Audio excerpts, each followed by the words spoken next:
Good evening, everybody in YouTube. Once again, it's the three middle-aged dudes just bullshitting about nothing. I am the Reverend. The theme here. Gray Mouse 1. Yep. And in this video, we are actually going to talk about the fact that earlier this week or earlier last week, Deep Silver released out a trailer to Mighty Number 9 called Mighty Number 9 Masterclass, and it was put up on YouTube. And it hasn't exactly had the rosiest of receptions. As of this time, it was released out 5 days ago on May 25th, 2016. There are 818,791 views. It is sitting at 3,605 likes. Not bad. And 26,606 dislikes. It has over 8 times as many dislikes as there is likes. Many of the I guess you could say feelings about the trailer and everything else can kind of be attributed to a few things. Number one, there's been a lot of drama going on with Mighty Number 9 as far as it going from being an absolute Kickstarter darling to right now, after all the delays and drama behind the scenes, and also for the fact that the trailer really kind of reminds me of late 90s trailers where they tried to go ahead and set up brand new like mascot characters for video games. It screams 90s Tood. All right. Not attitude, but Tood, yes. Like Bubsy or other things like Rice Star or other fucking, or where we thought Crash was going to be at one time. All right, yeah, it just screams a lot of try-hard attitude from around that time. It's not that bad, but it could be better. Thoughts, guys? This game has been plagued with a lot of things from the get-go. Of course, when it first started, people were like, oh my God, Mighty Number 9, it's going to be a successor to Mega Man. Spiritual successor. Yeah, spiritual successor. And then things started going downhill with all the delays. Actually, before that, what started happening with Mighty Number 9 was the fact that one of the things that really a lot of fans went out of their way to embrace Mighty Number 9 for was the fact that shortly before that, just a few months before that, Mega Man Legends 3, as far as the it being a project, was completely canceled and removed from existence by Capcom.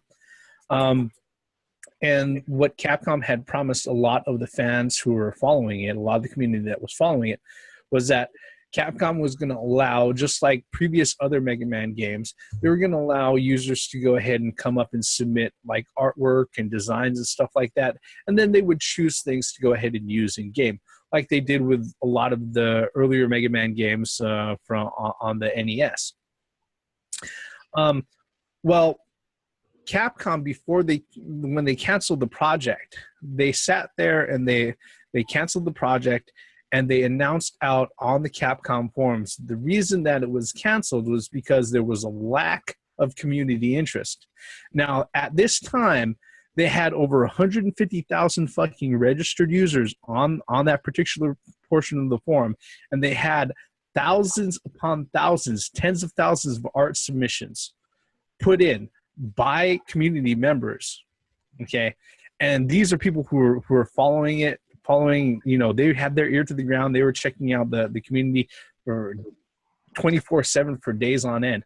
And Capcom had dared to say that there wasn't enough community involvement. When the truth of the matter is that, their corporate bean counters wanted to move in a different direction. All right.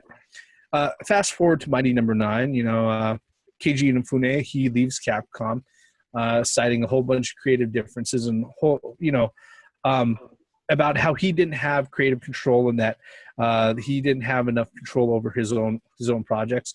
So he announces this Kickstarter, and it becomes one of the fastest funded Kickstarter projects in fucking history. They start setting everything up. He starts putting together, artwork assets and everything else. And just like they did with the Mega Man Legends project, he started going, okay, we're going to be taking fan submissions as far as artwork and designs and things like that for assets that we're going to use in game. Where I can't guarantee it's going to be bosses, but other monsters and other robots and things like that. And people started submitting things. Okay. Now there was a particular person who was put in charge of being the moderator of the Capcom community, who, let's just say, leans very heavily on her identity politics. And she started saying things about, why isn't there any sort of diversity to the art that's being submitted? Why isn't there any more female? Or she openly said, why isn't there any more gender liquid characters being put out? And not only that, but she started moderating and banning people and deleting shit. Okay. And it became so bad that people within the community who had given to the Kickstarter started asking for their fucking money back. All right. Now, I don't know whether or not she still existed as head moderator of the community all the way through the process, because I haven't heard a lot of drama about that. That was really the start of all of that drama. It's funny how when you trace back stuff, you can go back to somebody that's trying to interject their ideology into profession. Not just in gaming, but into profession. And that is unprofessional at all costs, and those people need to be out. Yeah. Let's stick to what we are here for, okay? If you don't like where you're at because of certain reasons, then you have to become an entrepreneur. Don't stay there and say you're fighting for the cause, but you're still there, and you can't really do anything for change except for fuck people that are below you and that are out of the loop. That means you're fucking everything as a whole.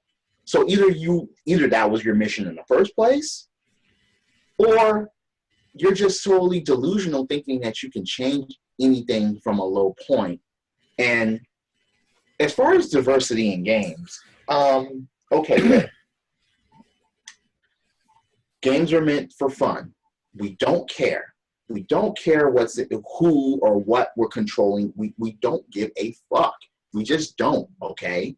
If there was a game, a Mary-Kate and Ashley game that was good, then trust me, a lot of girls will be playing it if they had the interest of playing video games. But they don't. You can't control our interests. We don't want to control bunny rabbits. A lot of people are not into that. We want to control what we relate to, okay? And if we are interested in gaming, there's nothing that you can do to deter that as far as what we want within gaming. Stop with the ideology. Stop with trying to. I feel that no, quit that. That shit has got to go. With me, I don't care if it was a female representative or a male representative. That's what I mean. Stop with the ideology. The point is that she tried to interject the ideology into selecting. Look, it's not fair. It's not fair for somebody who submitted all this artwork, took time. I know some artists that I grew up with that can fucking just blow things. I mean, I was like, wow, man, you definitely got talent. But to throw that away just because it doesn't go coincide with your ideology, no, you don't do things like that. And so I agree. If I was one of those people that submitted that art, all art should have gotten submitted all the way through. And you don't just select the ones that you think that falls in your ideology. No, you don't do shit like that. What if there was a contest? What if you entered a sweepstakes and people that collected all that be like, oh, nope, this doesn't coordinate what I want. It's not about you. They entered this for the sweepstakes. Get that shit and submit it all. And that's the way. And you know what? And just like the Reverend said, I would have been one, if I would have backed Mighty Number Nine. I would have been one of those people that say, "Hey, I want my money back. I'm not going to support something like this." Here's the thing I'm going to say about that, and then let's move on and return back to where this video started at, instead of turning into a different topic altogether. Yeah. Look, I don't care. I don't care what company you or what company you work for, or what industry you're in. You don't sit there and put somebody who's a spokesperson, somebody who's supposed to sit and represent you in front of your user community, and allow them to go out of their way to insult, belittle, and degrade your user community. Mm-hmm. All right. I don't care if it's fucking ideology, or if it's fucking commentary on fashion, dude, it could be anything. All right. You just don't put anybody in that position. All right. As soon as that position, their stance or their action become clear in that position, that person has to go. That's just how it is. Yeah, so right? That's compromised, out. Well, to bring this conversation back to full circle, it seems to me that Mighty Number Nine had issues from the get-go. It just seems like it's struggled. I mean, especially with, count them, 3 delays. You know, there was 3 delays in this, and then, we're going to push it back. We're going to push it back. We're going to push it back. I mean, it just, people are getting tired of it. I mean, it's just that, you know, you promised this, but now you're not even, you know what I mean? You're not holding up your end of the bargain. You just keep pushing, you're just holding a carrot above people's head and just putting that goalpost further and further away. And you know, I mean, I can understand one of the reasons, you know, okay, the game's not fully developed. Okay, well, we need some extra time. But the excuse that they used for the last delay about wanting a multiplayer or a multiplayer thing, aspect of the thing, I was like, I read that, I was like, that's not what we wanted. We didn't want a multiplayer aspect for this game. You know, you're just making excuses now. The game just straight up, and one thing that they did was they made the mistake of getting a release date. That's the mistake. If you notice no, that's not a mistake. That is required by Kickstarter. You're supposed to put a projected release date. A projected time or a specific date? But then I got a question then. You're supposed to give them a release date for your project. Well, one thing I have to call you. It doesn't matter if it's a book, a movie, a set. Does Bloodstained have one? I have to call you on this. No, it doesn't. They do not have a release date for Bloodstained. March 2017. When did that come out? It's on their website. Okay, I'm saying corrected. But I've never seen them. I never heard anything saying that was when the release date was. No. Well, the thing about it is Bloodstained is too silent. There's nothing being leaked out. We're not hearing anything about it. Yeah, there's no updates. There's no projecting, okay, we're going to be out here. And there's nothing for it. They're just working on it quietly. And I understand Reverend, what you're saying is that part of the deal for Kickstarter is you got to come. You can't just take people's money and just keep pushing that goal further and further away. Hey, some people, that's another person that's embedded. Let's not go down that route yet. We've already been there. I know, but it's just that I think that maybe they should have had a more. Let me put it this way: maybe they should have had a more realistic date. But the thing is, though, at the beginning of when you're developing a game, you don't know what is going to happen. You don't know what setbacks you might have on the game. And for one thing, I think, correct me if I'm wrong, Reverend, they're using Unreal Engine for this game? I believe so. Yeah. 3 or 4? I heard 3. What I don't understand is that their base. Remember, their base development is set for they're still including PS3 and Xbox 360 and Wii U for their development and stuff like that. But what I don't understand also the 3DS and the Vita too. Well, what gets me is this: is that Unreal engine has been around forever. That doesn't mean anything when you're developing stuff. Well, That's I true. understand, I understand that. You're right. Yeah, You're it doesn't right. mean. But the thing is, though, I mean, it should have been – they're not doing something like Kojima's doing right now where they're building their own engine from ground up. The engine's already there. They're just building upon that engine. So I don't understand. I mean, maybe because I'm not a developer. Maybe I don't know. I mean, I've never developed a game before, so I can't give insight. But from the outside, the way I feel is like, okay, the engine, your basic engine is there. You just build up on, your game on it. But I don't know any better. But it's just the thing about the delays. It's not only the delays. It's what were the delays for? What did you improve? And by the trailer of the game, it looks like people are like, 3 million. Where the fuck it go? Well, here's the thing. Here's the thing with that. Okay, is that one of the mistakes that they made was that one of the things that I will not defend them for, because it struck me as retarded when I first heard about it, and every time I think about it, it strikes me as super fucking retarded, was the fact that they went ahead and they were like, oh yeah, guess what? We want to start another Kickstarter for Red Ash. People were like, wait a minute, motherfuckers, you still haven't given us Mighty Number 9. Yeah. And then when that was terrible.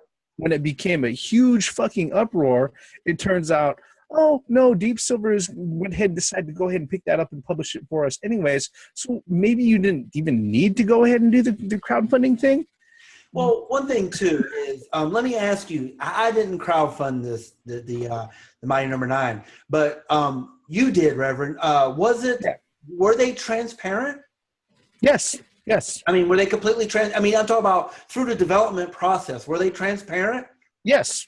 Okay. Here's one thing that I got to say about this. All right, because there was a reason why I was interested in addressing the Mighty Number 9 thing, was that I saw Alpha Mega Sin's video first, his reaction to the Mighty Number 9 trailer, which all the hate that's attached to it, is attached to a lot of the drama that comes along with the development of this particular game. Mm-hmm. And one of the last things that he said, he's like, I'd be surprised if anybody is still interested in the game. Look, I fucking kickstarted it, and I'm still interested in the game. Yeah, because I paid the fucking money, and I still want to play the game. The thing that I have to say about Mighty Number 9 on a whole is that, guess what? All of the mistakes that they've made are not exclusive to them. Other Kickstarter projects have made the same exact fucking mistakes. 99% of the Kickstarter projects out there don't have the same community scrutinizing and publishing. They aren't publishing everything that's going on with the game and the whole process behind it as closely and as publicly as Mighty Number 9. Mm-hmm. Okay, even Shenmue, as closely followed as it is not under the same microscope as Mighty Number 9, and I don't think it will be. Actually, it's kind of close. People are being really critical, but there's a whole bunch of things about Kickstarter in general that a lot of folks have to sit there and understand. And people still think that Shenmue 3 is a scam, for one. Well, put it under the microscope, except for motherfuckers gathering on the facts for it. All right, those people are fucking retarded, because the thing because the thing about that is no, I mean, they're not retarded, because the thing is that if you're suffering from Down syndrome, that's a genetic thing that you have no choice to control. These people are fucking stupid. All right, because the thing is that you can control your stupidity by taking 2 minutes, going out of your way, and Googling up some fucking facts. Okay. The thing about, like I said, the thing about Mighty Number 9 in general is that it's made the same mistakes that a lot of other Kickstarter projects have made, but it's just very public, and it can't get away from any of that stuff. All right. The theme himself, he's supported Kickstarter projects. I mean, if I look on my Kickstarter page, let's see here, I've got 1, 2, 3, 4, 5, 6, 7, 8, 9, 10, 11, 12, 13 projects that I've given Kickstarter funds to, of which I've received 1, 2, 3 different things back. Majority of these other things are still set for delivery. A lot of these have 2015 delivery dates. Guess what? I don't see YouTube videos or articles being released out about delays for those fucking games. All right. Generally speaking, because as far as it goes, when it comes to developing, you can't predict everything that happens, especially when you're dealing with smaller independent development companies who don't have the backing of huge fucking publishers that are going to filter funds to them. All right. When you have a garage door development company putting together a game and they've got a staff of like maybe, I don't know, maybe a dozen people doing the core work, when those people get sick or real life happens to one of those people, and that puts everything back by a long fucking ways. And that's just what happens. And the thing about having an engine, that doesn't say anything. You can, because you can buy RPG Maker VX and all of the pack on accessories and stuff like that for like $300. And stuff like that. And guess what? Steam will actually allow you to sell and publish your games that you put together using RPG Maker.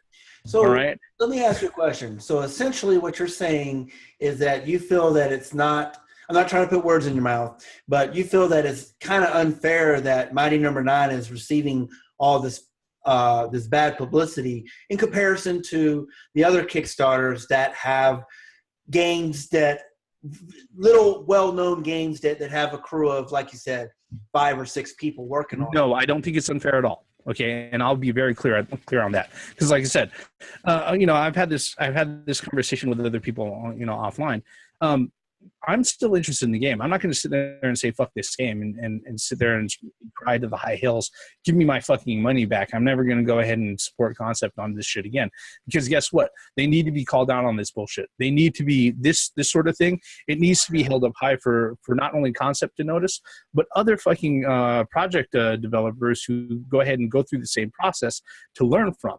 Because if they don't, this sort of thing becomes normal, and then it becomes accepted when it should never be accepted. Yep. Right? So I'm not going to sit there and say that it's unfair, or that they're being singled out or anything like that, because the truth of the matter is that they've done some really, really stupid shit. All right. It just happens to be that in comparison to other projects out there, they have the spotlight on them, and they've had the spotlight on them for the last 3 fucking years. Yeah. That's how it is. The trailer itself looks like the 3DS version, to be honest. Yeah, I mean all I could say is this: is that when this game finally releases, when is the release date? June. I believe end of June this year. I believe. Yeah. So it just better be good. That's all I got to say. Because I don't know. I mean, I guess this could roll right into our discussion with what do you call it? Kickstarters in general. Yeah. June 21st, supposedly. What's going to happen is that if this is like you said, this is under the microscope. This is in the big spotlight.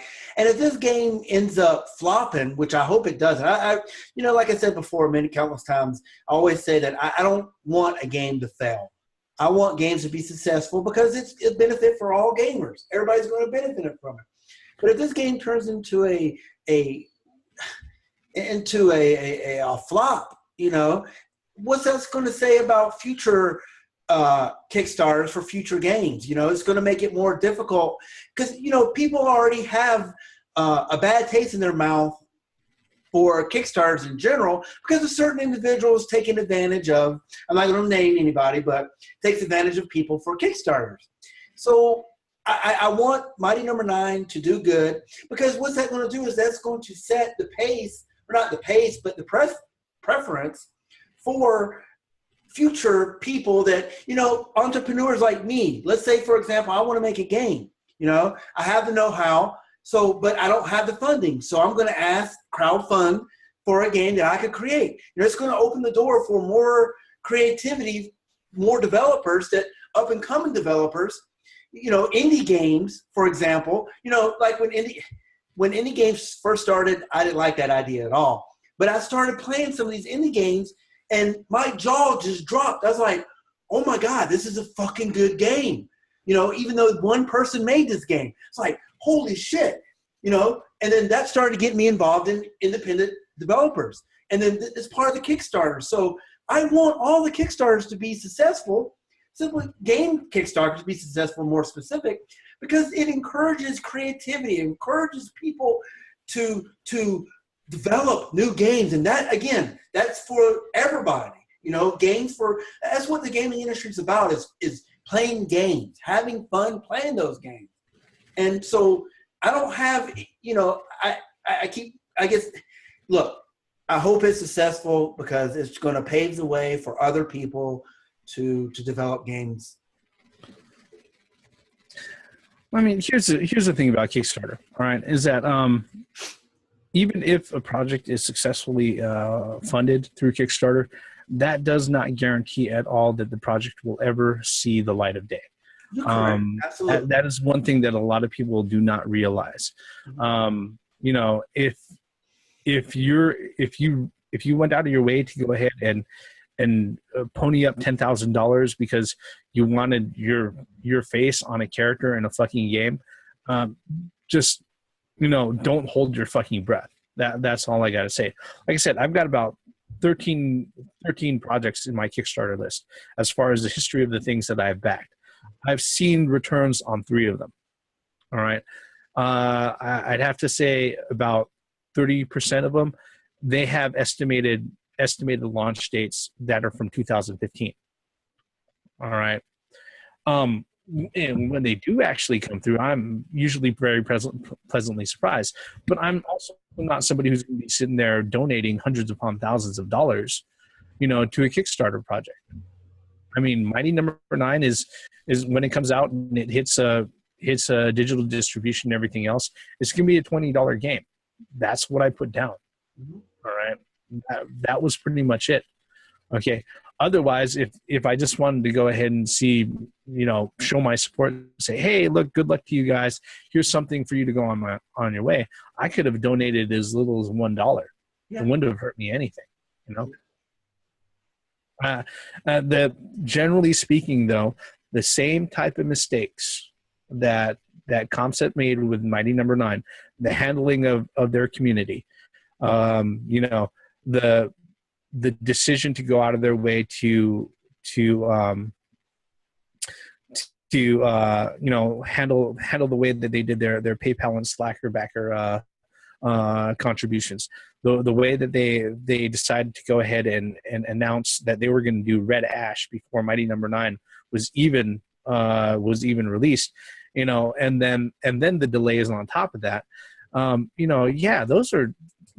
Those are mistakes. Those types of mistakes are common amongst all sorts of Kickstarter projects that are out there, and like I said, still no guarantee if you go ahead and if something gets funded, there's still no guarantee that the game's going to come out. But when it does come out, it's actually pretty fucking cool. Shovel Knight was a Kickstarter game. Yes, it was. Yeah. The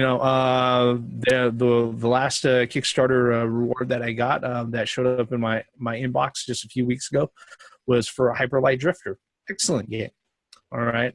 That's a Kickstarter game. Shit, it just got Game of the Month on fucking Game Informer. Granted, it's a slow month, but still that speaks to the quality of the game. There's a whole bunch of games that are out there, indie titles that started out as Kickstarter games. Whether or not they end up being independently published or being picked up by a mainstream publisher like Deep Silver or somebody else, that's something that may or may not happen. But as far as Mighty Number 9 goes, people who are thinking about handling things through Kickstarter and putting things up as far as being independent developers or publishers or trying to put their product out, especially when it comes to games, they should pay attention to this shit. All right. Because it's it goes. You can sit there and you could eliminate one or two. Actually, if you eliminated the bad will that was created with how they handled the community at the beginning of the project, a lot of the other things that happened along the way would have been a lot more forgivable, because your community wouldn't have been in a place where they were already pissed off at you. Yeah. And that's just the truth. Yeah. No. Well, E3 is like 2 weeks away, and I'm pretty sure that they're going to have some Kickstarters on the stage this year as well. I mean, especially after the success of the last couple of years for Kickstarters at E3. So, Kickstarters are just, you're never, like you said, Reverend, you're never guaranteed a finished product. I mean, but I thought part of the Kickstarter, the verbatim in there was that you have to put up something, don't you? No, you have to have something working. You have to be able to show something as far as what your product is going to be like or whatnot. Look at what the Calico Chameleon did. They didn't even have that. Yeah, and which is one of the reasons why they had their Kickstarter effort ceased and ended prematurely. They were like, nope, you can't push that shit through here. Gray Mouse, there was a sequel to Chime? Yeah. That was kickstarted. Yeah, I know. I'm Sharp. So there you go. So there are good experiences with Kickstarter. There are bad ones. And I concur with what you're saying. I hope the game comes out and that it's fucking good, so everyone can at least say, damn it, you made me wait so long for this shit, all the delays. But damn, this is still good. Yeah. That's easy. But but one thing too is we still should not give them a pass. Even No, if you it's should. good, we should still call bullshit when bullshit happens. Exactly. Yes, you And should. you did make a good game, but you did all this bullshit Yeah. before. Yeah. Yeah. And as Reverend was saying, all these companies need to take note to not do this, to not do things like this, to not delay it, to not try to have another project come out and this one's not even fucking out there yet. No. I mean, delays are something that I'm pretty lenient on, as long as you're sitting there and you're telling me that you're going to give me a finished game. All right. Now, if you delay something and it's missing a mode, or if you're delaying something and I sit there, I finally get it, and I can't change the controls or the options. Excuse me, the fuck did you give me? All right, that's like giving me Chinese food and not handing me noodles or rice. Doesn't make any fucking sense. Oh, and by the way, Street Fighter V still does not have an arcade mode. I checked today. It's like, God damn. And that shit was sold at full price. Exactly. So, again, the fuck, man? mistakes that were made by number 9 have been made by other companies. All right. Big companies. Yeah. Any other thoughts on this in general, folks? No, it's just that I mean, like I said before, there's only one game that I've actually kickstarted at this point, and there were reasons why I did it. I had full knowledge and full understanding, and I knew its history on why it couldn't have been done any other way. Yep. Now, as far as Mighty Number 9 is concerned, with all the things, yes, call out bullshit because they've done a lot of it. However, I do hope the game is good. Just as Gray Mouse is saying, I hope the game is good. And like I said before, it looks like the trailer was the 3DS version. And it might have been. Who knows? My final thoughts again are the same thing, as what Theme said. I hope the game is good, and after all these missteps that they did, I just hope it's good, and then at least they can say that they put out a good game. Yeah, they did all these issues beforehand, but at least we could have something in our hands saying, yeah, I didn't kickstart this, but I am still interested in it. It still looks like a good shooter platformer type of game. And the it looks really good, but that trailer didn't do it in any No, that trailer was shitty. I'll say that straight up. Yes, it was. Any good at all. But so come Look, hey, So who'd have thought that you would watch a trailer and you think it's shitty because and of the it trailer? didn't have female cast. Oh wow! well, where do we see How this? revolutionary! And we're gamers that want video games, but we judge the game by its trailer. Wow. Yeah, revolutionary, isn't it? It's amazing. Yep. With that, folks, thank you for spending the last 35 minutes with us. Look, if you have your thoughts on Mighty Number 9, if you have comments on it, if it's something you're actually looking forward to, or maybe you have thoughts in Kickstarter in general, leave a comment below. Along with that, if you're so kind, hit like, hit subscribe. We like that shit. Or don't if you don't like us. You can leave a comment on that too. All right. You can leave it in any language too. Yeah, exactly. We don't delete messages or conversations. Yep. And we're usually pretty honest about feedback. All right. With that, we are the three middle-aged dudes. We are ending our bullshit right here. And that's going to be it for tonight. I am the Reverend. The theme here, And this is the Gray Mouse 1. once again, for the benefits of common sense, delays in gaming, logic in gaming, fucked up Kickstarters in gaming, delays in gaming, ideologies in gaming, that needs to go. Delays need to go. Just make good games and come out with that shit.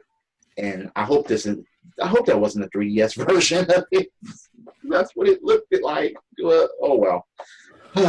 Please just come out with good games. Credits. Hey, Gray Mouse, when are you going to go ahead and start your Kickstarter for Gray Mouse's Social Justice Warrior Dance Party? Oh, yeah.